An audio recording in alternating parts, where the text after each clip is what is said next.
I want to quickly talk to you about value-based pricing. And value-based pricing is very important, especially in this very competitive economy. The thing is that when you are actually selling a product or a service, you got to really ask yourself, what are the factors you want to base your pricing on? Do you want to base your pricing on the value you are giving to the customer? Do you want to base your pricing on the entrance to your processes? Let's say your cost, right? Raw materials or work in process, all that kind of stuff, services, whatever you have to pay to actually manufacture the good or even provide the service. Okay. So, as an overview, one thing I want you to really understand here is that the difference between a good business and an average one often lies in their approach to pricing. Okay. So, pricing actually takes a lot of different formats. But the bottom line is you have to know what works for you and what doesn't work for you. So, pricing models play a significant role for a company in terms of the achievement when it comes to goals and objectives, right? So, if you have a company, if your business cannot achieve its basic goals and objectives, you're not going anywhere. Okay, you can't scale, you can't grow, you can't make revenue. So, a strong business can raise prices without losing customers or profits as pricing power is the key to success. You have to really understand that now we have a globally evolving, a globally competitive world, right? So some customers will care about price while others wouldn't really care. So what's value-based pricing? Let's quickly talk about that. So value-based pricing is actually a strategy of setting prices based on the consumer's perceived value of that service. So the final selling price of a product is determined using data on the perceived customer value. Then the quest for profit will involve other strategies to create additional customer value instead of raising prices among competition, right? If you think about Apple, for instance, people are willing to spend $1,000, $2,000, or $3,000 on a cell phone because of the value. So essentially, there is more focus on selling the values and culture of a product instead of the product itself. So a consumer's willingness to pay depends on their perceived product value. When an additional value is created, the consumer's desire to make the sale increases in parallel, even when there is competition in the market. So value-based pricing gives you the power to raise prices without losing your business to the competition. The selling price always coincides with customer value, giving customers the impression that they have only paid the right amount. Okay, so that's really important.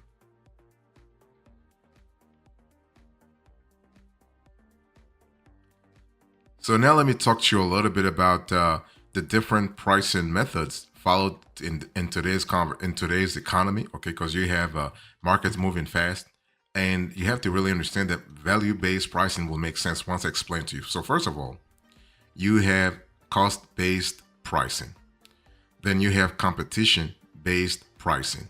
And then you have value-based pricing. So when I say cost-based pricing, that's what I said a little earlier. You are basing your cost, your price rather, your price based on the entrance, on the cost, right? How much you spend on raw materials, how much you spend on service providers, how much you spend on your staff, like your staff cost, your labor cost, all that kind of stuff. And then you add a little bit of margin on top of the cost. So you add maybe 20% or 30% on top of your cost to actually determine your price, right? So the cost of producing the product or service determines the selling price. So the cost is actually set between a floor and ceiling amount and is susceptible to influence from market conditions. This approach doesn't require research or expertise, and price increases can be easily justified using market conditions. Okay.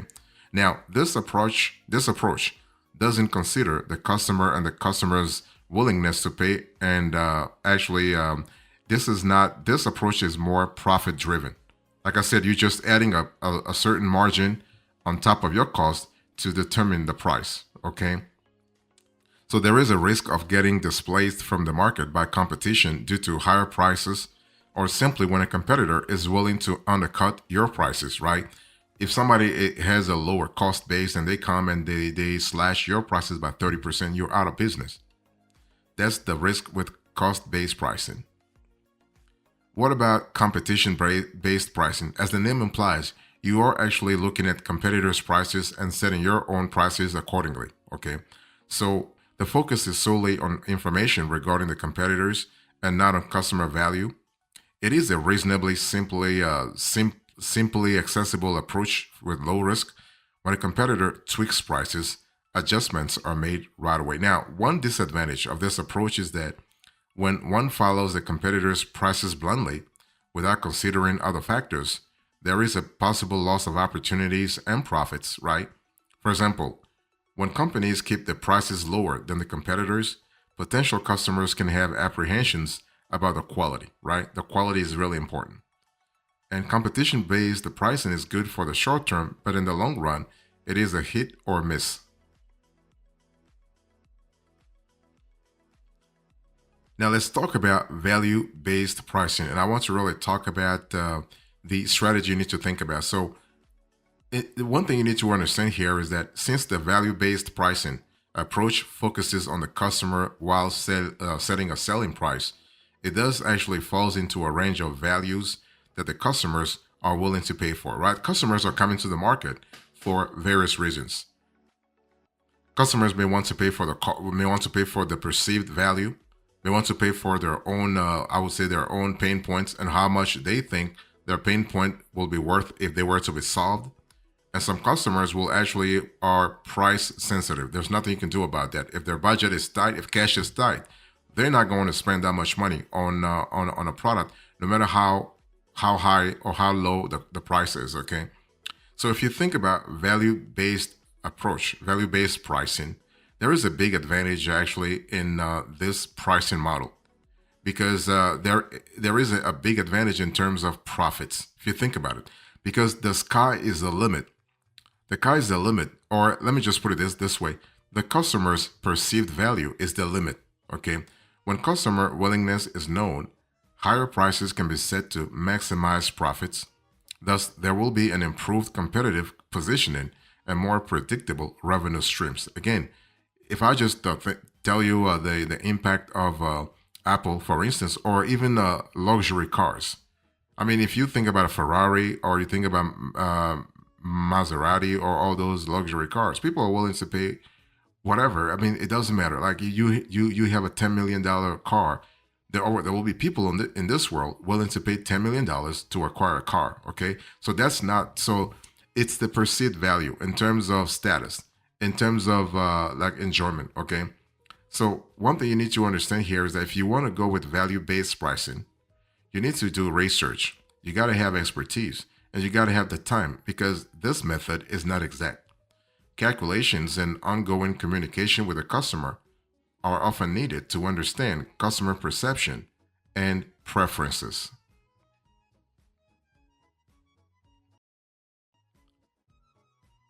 So let me talk to you about a few factors that influence value-based pricing this year. So one thing you need to understand here is that value-based pricing is pretty flexible. Flexibility is the name of the game actually, okay? So there is no one-step solution to design the accurate pricing of a product based on the value-based approach because the measurement itself is influenced by a variety of factors. So you have value in use, value in exchange, perceived value, and target audience, among others. Let me go a little further here. So, when I say value in use, what happens here is that the customer's behaviors are shifting all the time. So, value in use becomes the value that the product or service will provide something of value to the customer. And this can be calculated by considering the cost savings or increased efficiency that the product or service delivers to their customer. You also have the second value, and that's actually the value in exchange. So this is the economic value of the product or service, which is determined by the market demand and supply for that particular product or service. Like if you take a Ferrari or let's say a high-end piece of art or a painting, whatever, you know the demand is there for those rare objects, okay? And you also have the perceived value. So this is the value that the customer perceives the product or service to have. It is actually influenced by factors such as the quality of the product or service, its features and benefits, and how well it meets the customer's needs actually. And finally, you have the target audience. So this one is a bit of the is a bit interlinked with the above, that the target audience for the product or service can influence the price because their willingness to pay for the product or service is actually dependent on the perceived value. So this is really important to look at it from that point of view. You also have competitors. So the presence of active competitors in the market, okay, can influence the price of a product or service. And so what happens here is that if there are many similar products or services available at competitive prices, it may be difficult to charge a higher price. You also have value drivers. This is another element to really pay attention to. So what I love about value drivers is that value drivers actually they are intertwined, or let's just say correlated with the economy. So you have perceived value, that's for sure, but you have inherent shifts in the economy. So during COVID, for instance, consumers were valuing certain products or services more than others. Okay. So when you have let's say a tectonic shift in the economy or tectonic shifts globally, you have changes in perceived value, or let's say perceived value. So value drivers are part of the those processes. So those are the factors that drive value for a company, such as the quality of the product or service, its features and benefits, its efficiency, but also its impact on the larger economy. By identifying and optimizing the value or drivers for your company, it can actually increase the value of its products or service to the customer. And you also have the brand advantage. So your company's unique selling proposition. I just finished an entire video on the USP, also called UVP. So unique selling proposition or unique value proposition. Okay. So your company's unique selling proposition or brand advantage can also influence the price of a product or service. So if a company has a strong brand reputation, or let's say a unique product or service, it may be able to charge a higher price anyway. So this is really good from a flexibility point of view, right? So it's not just that you want to charge a higher price just because you can charge a higher price because you believe the customer has assigned greater credibility to your product or service. No, it's because you have your product or service does have the inherent qualities for a higher price. That's the bottom line. So I want to give you a few examples, a few top examples of value-based pricing in today's economy, in today's business scene. I've said this before. Apple is actually the number one. You need to understand that the value-based pricing approach occupies a central position for success in the business scene. So if you think about Apple, for instance, Apple's pricing prowess is a unanimous acknowledgement in the business world. Apple's pricing strategy falls into the value-based pricing model. The company experienced price resistance when it first launched the iPhone and had to drop the prices. However, Apple realized the need to understand how people value a product in advance instead of resorting to guesses. So the company now follows a value-based strategy for all its products. So the present reputation of Apple and the company's products are testaments of how the model it has helped them big time, okay? So further, if the company had followed cost-based or competition-based models for setting selling prices, the loss would have been in billions, as the prices determined by these approaches would be significantly lesser, right? Not to mention, with the above approach, Apple may not have been able to really differentiate itself with its products as it has done so far, okay? Another great example of value-based pricing that I love personally is actually Adobe. Fantastic. Adobe's transition to a subscriptions-based service is one of the rare instances where a large-scale business has successfully pulled off a pivot to a different business model. Okay, with the transition, Adobe doesn't offer a perpetual license to users for their creative software. Back in 2011, Adobe Creative Suite was already profitable. However, people had to make fresh purchases whenever a version updates was released, and this was not sustainable for every user and was an added expenses. So Adobe realized this and switched to a subscription-based model, Adobe Creative Cloud in 2022 and 2012 actually, okay? Although the initial reaction was mixed with customers now wanting to pay a subscription, the company experienced overwhelming success in less than 5 years. That's really fantastic. And the key reasons for success are a smaller upfront cost for users versus buying the entire license, and users can pick the software they want and only for the duration they require for.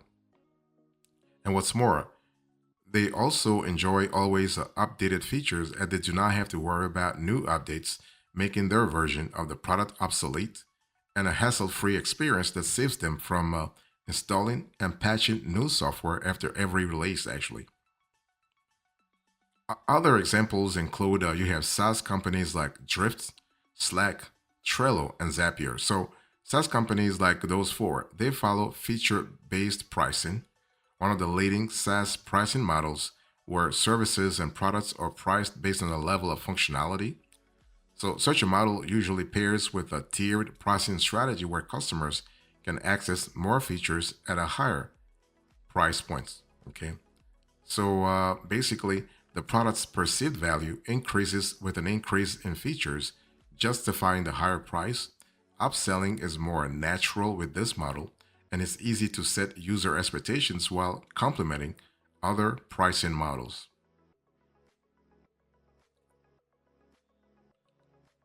So, if you think about value based pricing, you need to really understand that the bottom line here is that regardless of the industry you're in, you can actually pull off a good pivot to this value based pricing. Okay. And it's important to understand that basically value based pricing is constantly centered around the perceived value of a product, customer perception, right? The thing about customer perception is that it can be both predicted and changed. Okay, so you have two levers that are really powerful that the company can actually impact. Okay, for instance, you can run campaigns that justify and showcase the value your product delivers, which can then justify the price point of your product, eventually resulting in better profitability. And further, as this model creates a consistency, business growth will be formulaic with more predictable revenue streams. Better revenue projections also allow better estimating of the time window required to accomplish sales tasks. Okay, so you have a lot of possibilities here. And additionally, the cool thing about value based pricing, regardless of the industry you're in, is that basically a well thought out value based pricing strategy strengthens your brand by driving up value, right? You'll also achieve your targeted product positioning with effective marketing and integration of your brand and customer values. So this is really cool. So overall, if to just to close to this conversation, value-based pricing strategy also helps you effectively differentiate your brand from competitors, leading to improved competitive positioning, right? Especially nowadays, we are in a global economy. You can be in the states and have competitors from other countries actually having a lower cost base. So if you want to focus on only cost based pricing or competition based pricing, you may actually struggle. So in conclusion to this conversation, I explained to you everything you need to know about value based pricing. I gave you the overview, the strategy, and now the conclusion. Thank you so much. God bless you. I'll see you next time. Until then, remember, stay marvelous.